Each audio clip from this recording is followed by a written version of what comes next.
We gave you even supplies. Okay? Meron niyang kasamang flint, merong mga fire starting kit dyan, wood. So ang pinaka goal nyo is to break this rope. Then pag na-break nyo yan, tataas yung flag. Okay? Kapag nataas yung flag, ibig sabihin, panalo kayo, pasok kayo sa top 3. Okay? Alright. Survivors ready? Ready. Okay, start. Go.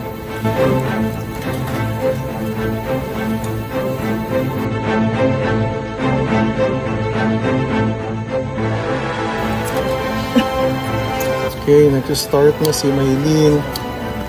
You can scrape the magnesium and start to, yan, pwede siyang i-scrape. Pwede na mag-start ng spark.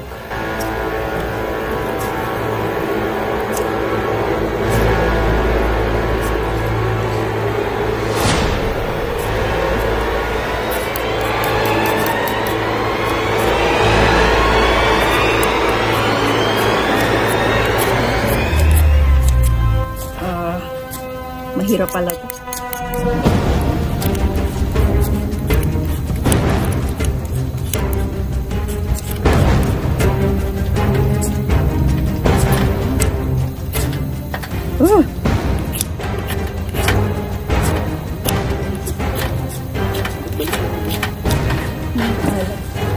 Okay, dahil wala pang mag-start, po-provide na namin kayo ng match. Ay, okay.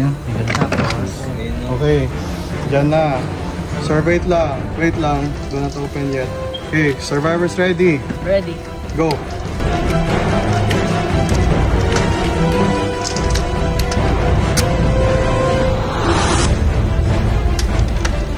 First to break the rope, okay? Tataas na apoy agad ni Casey. Okay, Casey, win.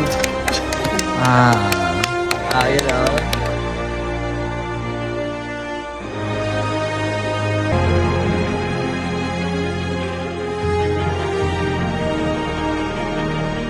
Okay, Maylene. Yeah. The tribe has spoken. You're the final member of the jury. Good luck.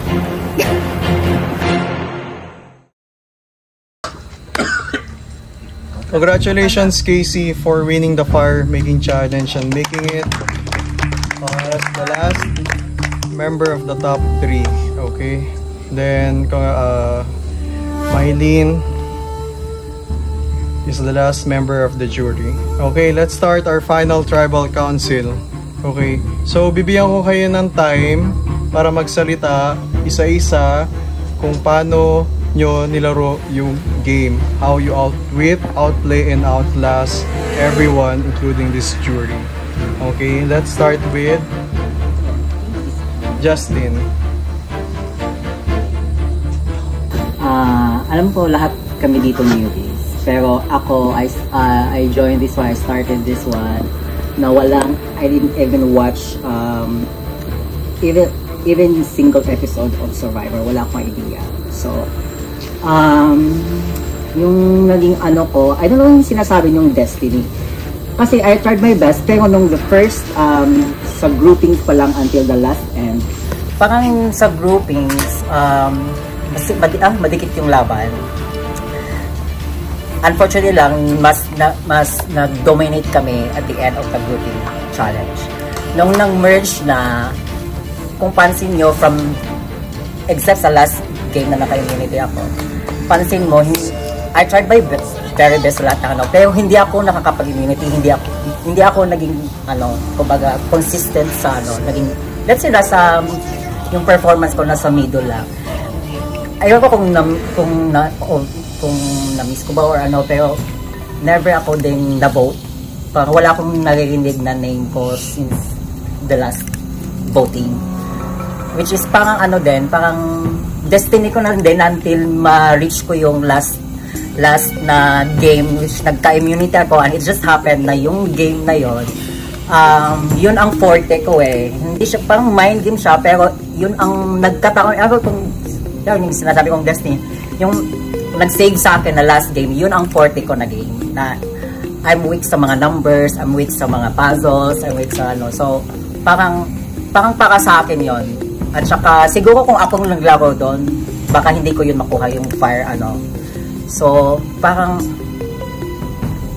yun, parang I'm thankful na ano, pero lahat naman binigay ko na ano. Tapos parang ano lang, parang hindi ko naman sinasabing playing safe, parang I just go with the flow. Parang ano, hindi ako nag-vote. Parang advantage ko na din ito until I reach the last game. Plus nagka-immunity pa ako. So parang kaya dito ako sa final. Okay. So, very well said, Justin. Verhel, yun, so,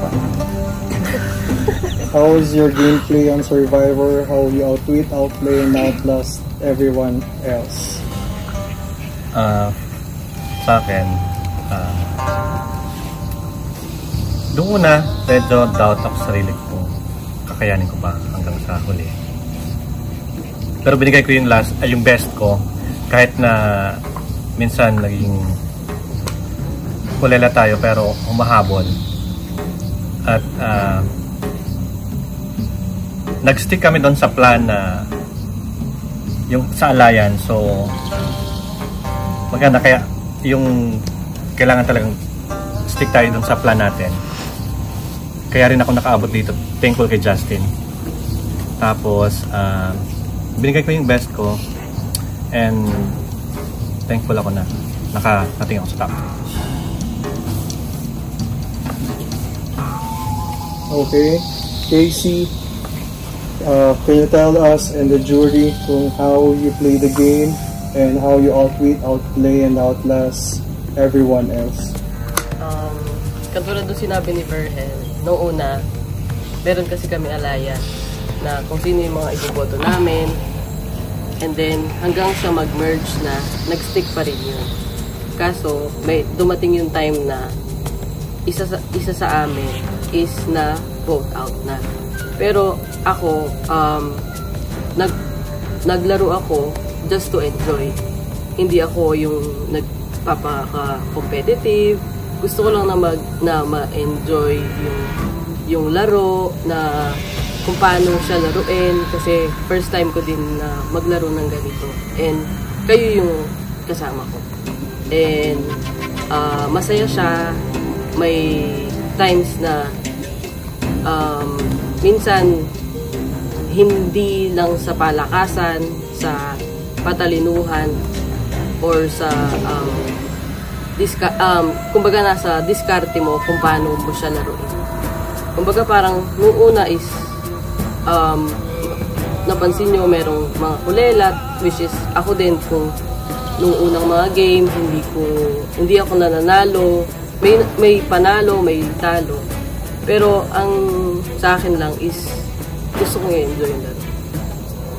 Yun.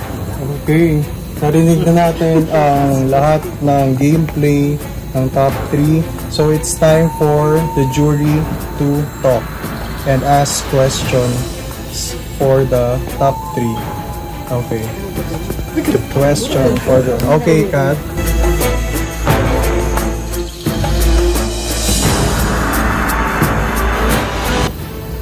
Yun na. Ang tanong ko lang sa inyong tatlo, nung nag-merge tayo, may instance ba na nag-blindside kayo ng votes? Or yung parang napag-desisyon na niyo, tapos parang nasabi niyo sa mga kasama niyo, tapos hindi pala yun kasi may bakit?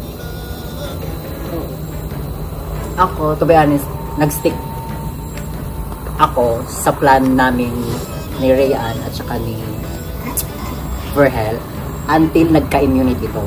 Na-change yun lahat. Kasi 5 na kami noon. Nag-tie yung dalawa eh. Nag-tie yung dalawa. Tapos, sino ba yung nag-tie? Maraming votes siya actually. Pero may immunity siya.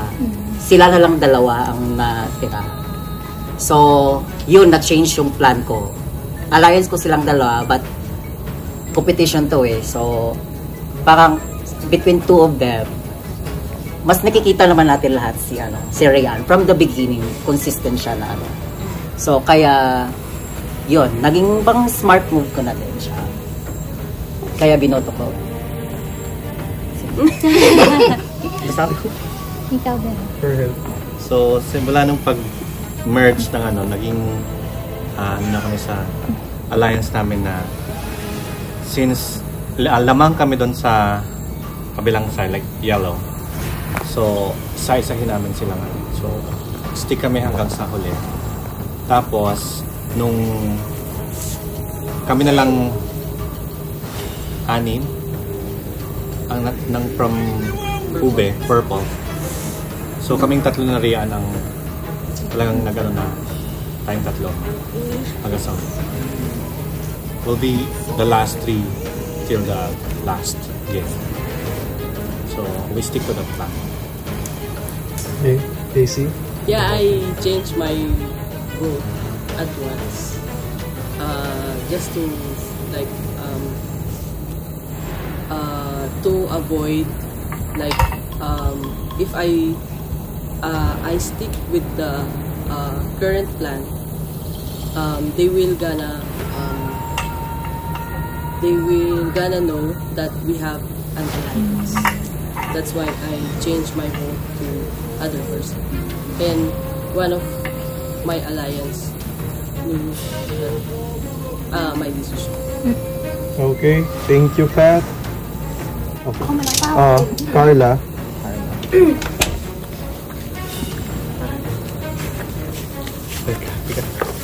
Right, congratulations, guys. For yeah, guys pala, sorry. For making it to the top 3. I'm so proud of you all. So, my question for you all is that if you are going to choose your sole survivor except for yourself, who will be your sole survivor? Just Dito.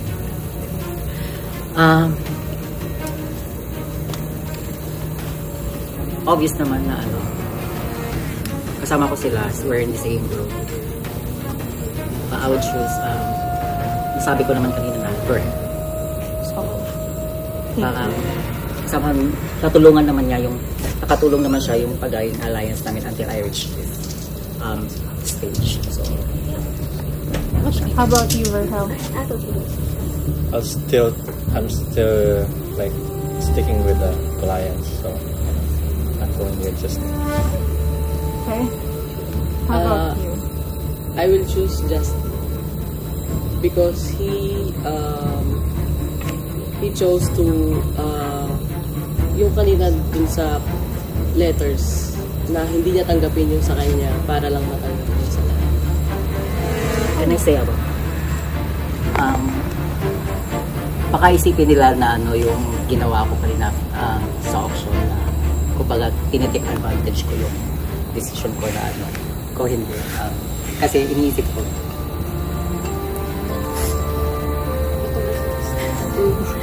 kasi iniisip ko na ilan pa kami ng isang tubuhan.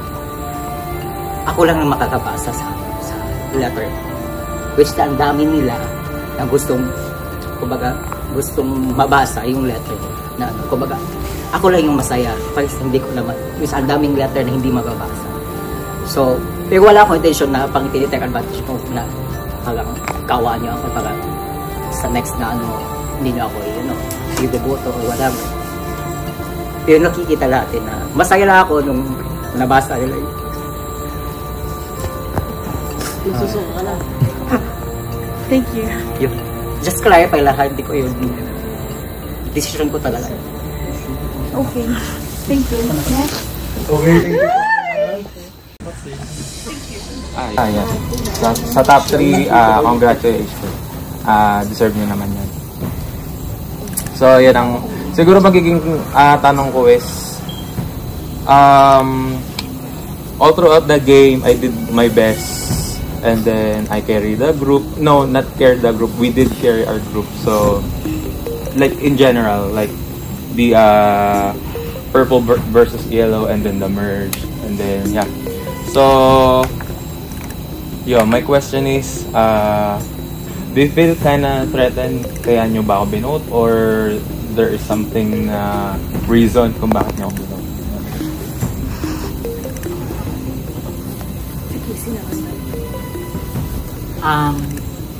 Yes, you're right about feel threatened. Yung sa akin lang is 5 na tayong natira. So, kumbaga, nandito na ako sa stage na to. Lubos-lubusin ko na until top 3. Tapos among yung pinagpipilian yung dalawa, kitang-kita naman na, and this is competition. So, parang iniisip ko din yung sarili ko kasi hindi ko alam kung paano ko pa makakayan the next game kasi pagod na yung katawan ko. So, at least man mawala yung isang threat na, kaya, amin na doon naman ako. That's why I worried. Dahil? Automatic yung siyang move ko. Exactly. Casey. Oo. Kasi siya lahat yung nag-excel sa lahat ng challenges. So, threat siya. Okay. Okay, Ryan, thank you so much. Okay, I think the jury is convinced with the answers. So, it's time to vote. Juries, you're gonna vote who will be the winner. Who will be the winner of Survivor Texas Rainbow and Sunshine? Okay, let's start with you, Mylene.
I'll go get the votes.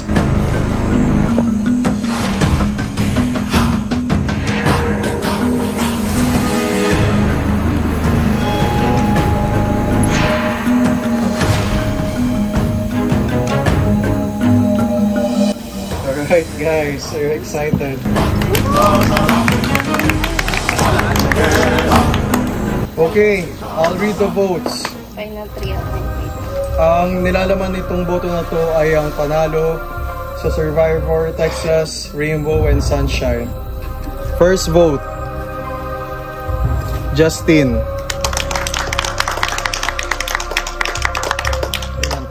Next vote,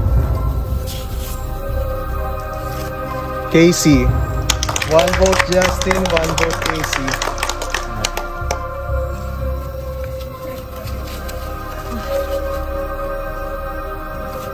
Justin.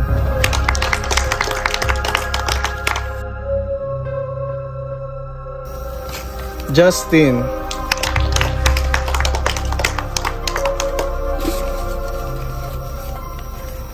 Winner of Survivor Texas Rainbow and Sunshine, Justin.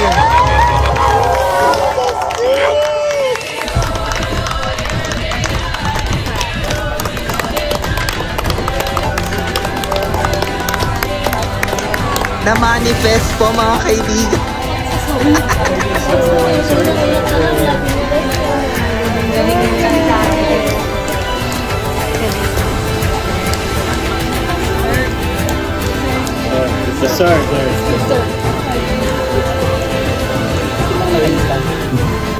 Actually guys, nung na-plan pa tong Survivor, actually, nag-prepare ako. Physically, mentally, yung part ng mga routine ko, part na din yun ng Survivor. And I would like to thank mga jurors na who believe in me. Yung nakita nila yung potential ko na maging first ever Survivor Texas Rainbow and Sunshine Edition. So, thank you.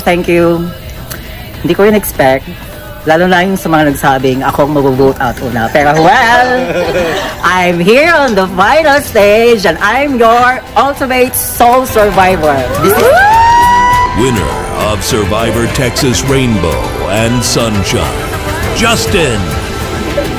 You just won 20,000 pesos. Oh my God!